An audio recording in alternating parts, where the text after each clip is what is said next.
ഭാരതത്തിന്റെ പ്രധാനമന്ത്രി നരേന്ദ്രമോദി വ്യക്തിപ്രഭാവമുള്ള നേതാവാണെന്ന് യാക്കോബായ സുറിയാനി സഭയുടെ ഡൽഹി മെത്രാപ്പൊലീത്ത കുര്യാക്കോസ് മാർ യൗസേബിയോസ്.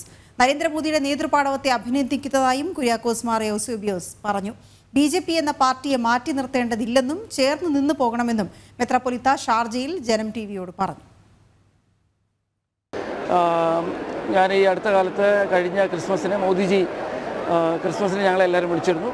ആ സമയത്ത് ഞങ്ങളെല്ലാവരും പോവുകയും അവിടെ ഒരുമിച്ച് ഭക്ഷണം കഴിക്കുകയും ചെയ്തു. അദ്ദേഹം ഇന്ന് ഒരു വളരെയധികം കരിസ്മയുള്ള ഒരു ലീഡറാണ്. ആ ലീഡർഷിപ്പിനെ വളരെയധികം അപ്രീഷിയേറ്റ് ചെയ്യുകയും അതിനെ നോക്കിക്കാണുന്ന ഒരു വ്യക്തിത്വമാണ് ഞാൻ വിചാരിക്കുന്നില്ല അങ്ങനെ ഒന്നും.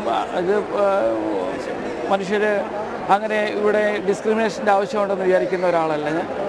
തീർച്ചയായിട്ടും നമ്മൾ ആരാണോ ഭരണാധികാരി അവരെ അനുസരിച്ചും അവരോട് ചേർന്ന് നിന്ന് പോകുന്ന സമൂഹത്തിന് വളർച്ച ഉണ്ടാകുന്നുള്ളൂ എന്ന് വിചാരിക്കുന്ന ഒരാളാണ്.